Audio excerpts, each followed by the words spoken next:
À la une de cette édition, en Afghanistan, les talibans ont pris le contrôle de la capitale Kaboul.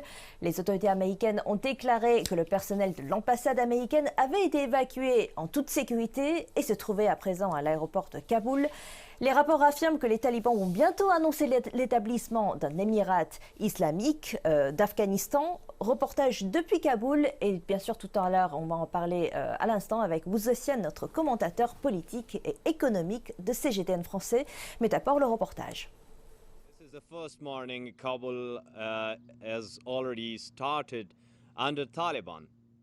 Le jour se lève à Kaboul sur la première journée sous le contrôle des talibans. Toute la nuit dernière, jusqu'à ce moment précis, des discussions à huis clos ont eu lieu entre les talibans et certains responsables kabouliens, parmi lesquels l'ex-président Hamid Karzai. Ils ont évoqué l'avenir du système en Afghanistan, mais aussi la façon d'assurer le contrôle de toutes les régions, ainsi que l'ensemble des défis qui se présentent. Des mouvements d'opposition apparaissent en Afghanistan. Sur Twitter, le premier adjoint d'Ashraf Ghani a déclaré qu'il était dans le pays et qu'il résisterait aux talibans. L'homme est connu pour tenir tête aux talibans. De nombreuses personnes n'ont pas confiance dans les talibans, mais avant tout changement, l'heure est à l'écoute et les talibans s'exprimeront bien plus qu'auparavant auprès des médias. La presse est d'ailleurs sur place, à proximité du palais présidentiel, là où se trouvent les représentants des talibans. Cependant, les hauts responsables et les dirigeants du mouvement fondamentaliste islamiste n'y sont pas présents. Cependant, ce sont bien eux qui le contrôlent et en assurent la sécurité. Je pense qu'un gouvernement afghan inclusif, c'est une demande, une volonté et un désir du peuple afghan. Ils souhaitent ce gouvernement et vous avez peut-être vu que chaque fois que nous entrions dans une ville de province, les gens se pressaient le long des routes et s'y plaçaient tout le long pour accueillir nos forces. Toujours sur place en Afghanistan, dans leur fuite face au combat en Afghanistan, des dizaines de milliers de personnes ont trouvé refuge à Kaboul. N'ayant nulle part où aller, ils ont trouvé refuge dans des camps de fortune au cœur de la capitale. Je me trouve dans un parc de la ville de Kaboul où plusieurs milliers de personnes, dont des femmes, des enfants et des personnes âgées, se sont rassemblées. Toutes ont été contraintes de quitter leur logement face aux attaques massives des talibans contre les capitales provinciales. Ces gens sont arrivés ces derniers jours principalement du nord du pays. En raison du conflit et des combats intenses, ils ont dû tout abandonner. Zarbeghem a même dû laisser les morts derrière elle pour sauver sa vie. Sur notre route jusqu'ici, en une nuit, nous avons perdu 36 personnes de notre seul village. Nous avons survécu à un voyage dangereux. Nous sommes ici depuis 6 jours, mais nous sommes laissés à nous-mêmes et personne ne s'en soucie. Wahidoullah, 12 ans, est un élève de la ville de Kunduz. Avec beaucoup de difficultés, il a réussi à s'enfuir, mais il dit que beaucoup de ses amis et camarades de classe y ont été piégés. Les talibans nous ont dit de partir de notre maison. Ils utilisaient les maisons comme des forteresses militaires. Hier, nous sommes arrivés à Kaboul avec rien d'autre que des vêtements. Nous avons tout laissé derrière nous. En raison de l'aggravation de la situation sécuritaire et de l'avancée rapide des talibans dans le nord du pays, plusieurs milliers de personnes comme Wahidoullah ont tout laissé derrière elles dans leur fuite pour sauver leur vie. Amin Shirzad, journaliste lui aussi réfugié dans ce parc, précise que les combats entraînent toujours la misère, dont ils sont des exemples vivants. Je demande aux talibans et au gouvernement d'avoir pitié du peuple. Ils ont beaucoup souffert, on ne leur a rien laissé. L'escalade du conflit en Afghanistan ajoute des souffrances indicibles aux femmes et aux enfants. Selon l'UNICEF, depuis le début de 2021, 500 enfants afghans ont été tués, plusieurs centaines d'autres ont été privés d'enfance et sont traumatisés par les atrocités dont ils ont été témoins. Sang et argent, c'est un terme qui a été utilisé pour décrire le lourd tribut à payer pour un pays en temps de guerre. Et pour les États-Unis, le conflit en Afghanistan a coûté cher, mais ce n'est pas le seul pays à en avoir payé le prix. Regardez. Plus de 2400 soldats américains ont perdu la vie dans la plus longue guerre des États-Unis, selon les données compilées par le projet sur les coups de guerre de l'université Brown. 1100 soldats alliés supplémentaires ont été tués, la Grande-Bretagne subissant les plus lourdes pertes, plus de 450 soldats. Plus de 20 000 soldats américains ont été blessés tout au long de la guerre. Plus de 400 travailleurs humanitaires ont perdu la vie en Afghanistan, ainsi que 70 journalistes. Tous ces chiffres sont bien modestes à côté des coûts de la guerre pour le peuple afghan. Pas moins de 69 000 soldats et policiers afghans ont perdu la vie en 20 ans, selon les données de l'université Brown. 47 000 civils sont morts. Le bilan parmi les talibans et autres combattants de l'opposition est estimé à 51 000. En termes monétaires, le projet sur les coûts de la guerre estime que les États-Unis ont dépensé plus de 2 260 milliards de dollars.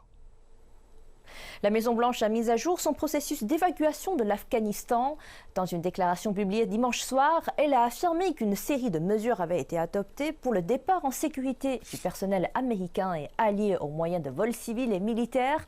Les États-Unis ont augmenté leur présence sécuritaire à près de 6 000 militaires et visent à évacuer des milliers d'Américains sur place. La déclaration a également annoncé que les Afghans qui étaient passés par les contrôles de sécurité avaient la permission d'entrer aux États-Unis. À Washington, de nombreuses personnes sont descendues dans la rue pour protester contre les talibans. Le secrétaire général de l'ONU, Antonio Guterres, a appelé les talibans et toutes les autres parties en Afghanistan à exercer la plus grande retenue afin de protéger les vies. Il a exprimé sa préoccupation particulière au sujet des femmes, des filles et des journalistes dans le pays. Son porte-parole a demandé un règlement pacifique et a promis une aide humanitaire visant à sauver des vies. Le Conseil de sécurité de l'ONU a planifié une réunion d'urgence ce lundi autour de la situation. Selon la dernière nouvelle, le président afghan Ashraf Ghani a quitté le pays. Il est arrivé en Ouzbékistan selon les dernières informations. Et on a récemment appris que les talibans avaient libéré 5 000 prisonniers afghans et a accordé une amnistie aux Afghans qui avaient collaboré avec des pays occidentaux. Et aujourd'hui, nous avons le plaisir d'accueillir M. Ouzassian sur notre plateau. Monsieur Wu, vous êtes commentateur politique et économique pour CGTN français. Alors, première question, on va parler surtout de la situation. On va faire un bilan de la situation, aussi le rôle de la Chine et l'attitude de la Chine dans cet événement politique, parce qu'on voit bien, il y a 2 semaines, le ministre chinois des Affaires étrangères Wang Yi a rencontré le Mollah Abdul Ghani Baradar, qui est le chef politique des talibans. Quelle était la position de la Chine dans cet événement politique? Bon, j'aimerais bien signaler qu'en effet, la Chine a toujours participé au processus de paix, de réconciliation de l'Afghanistan. La Chine a même nommé un émissaire spécial chargé justement du dossier Afghanistan. Bon, c'était en 2014 déjà. Bon.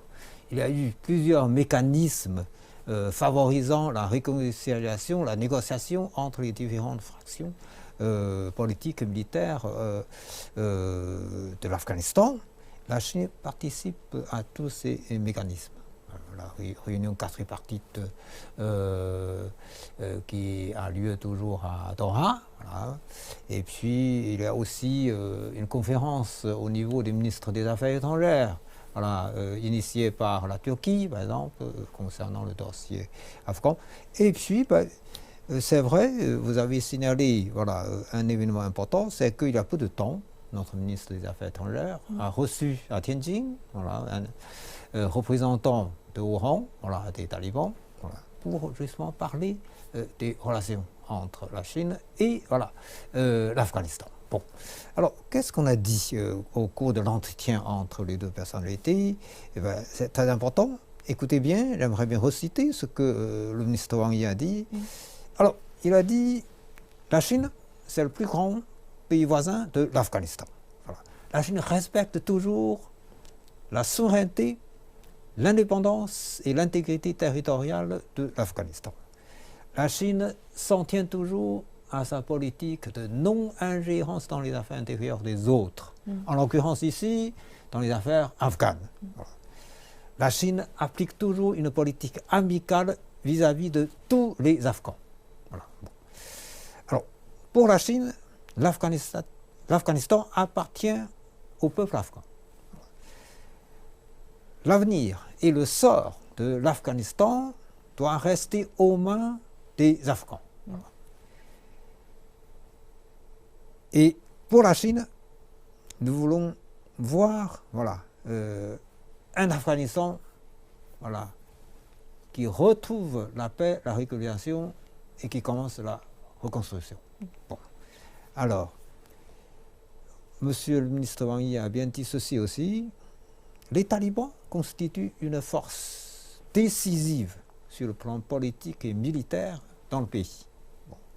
Et nous souhaitons que les talibans jouent un rôle important dans le processus de paix, de réconciliation et de reconstruction du pays.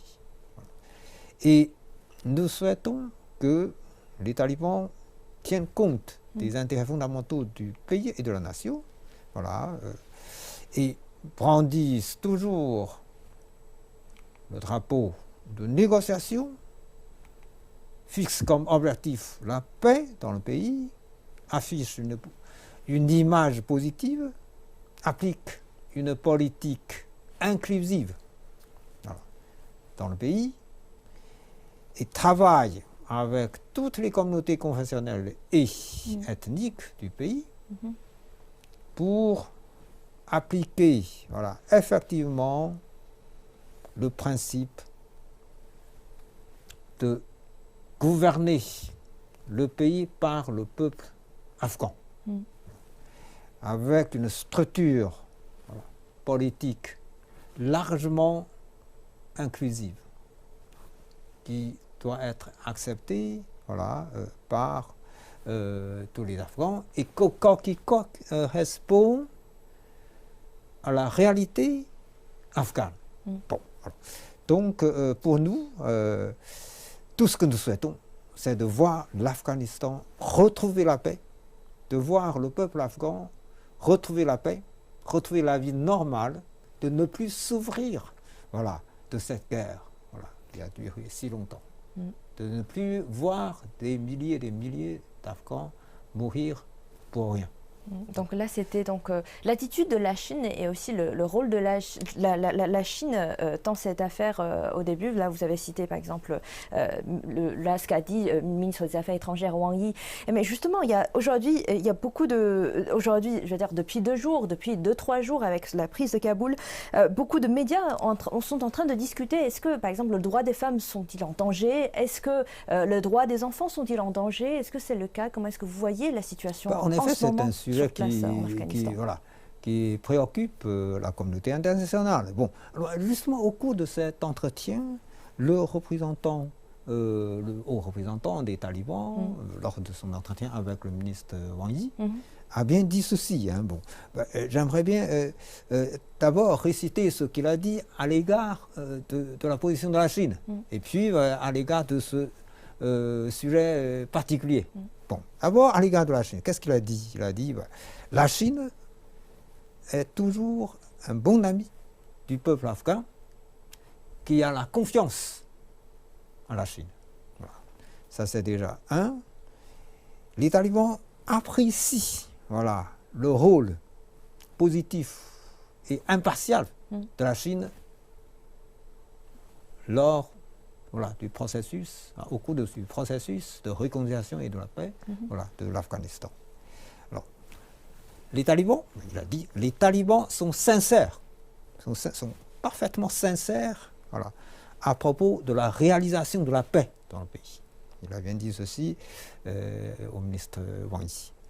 Les talibans sont prêts à travailler avec toutes les parties du pays pour construire une structure politique largement inclusive, acceptée par tous les Afghans. Et il a bien dit aussi ceci, cela va répondre à votre question, il a bien dit une structure politique protégeant les droits des femmes et des enfants. Bon. Et puis à l'égard de la Chine, il a dit aussi ceci. Bon, les talibans souhaitent que la Chine participe aux efforts de réconciliation de l'Afghanistan. Ça, il n'y a aucun problème. La Chine est toujours prête à aider les talibans à reconstruire le pays. D'ailleurs, depuis des décennies, la Chine qui a des relations diplomatiques avec ce pays voisin, tel le début des années 50, la Chine travaille toujours sur le plan de développement économique, voilà, avec l'Afghanistan, voilà, pour réaliser différents projets. Par exemple, un hôpital qui s'appelle l'hôpital de la République à Kaboul a été construit par la Chine sous forme de don. Voilà. Et puis il y a d'autres projets de construction économique. Bon, ouais. Pour ça, aucun doute, la Chine participera activement à la reconstruction de l'Afghanistan. D'accord. Okay, merci beaucoup, M. Ouzossian, d'avoir participé, d'être là aujourd'hui, de faire le bilan, faire le point de la situation. Et après, merci d'être là encore une fois. Et bien sûr, on va vous tenir au courant, chers téléspectateurs, des dernières informations sur l'Afghanistan.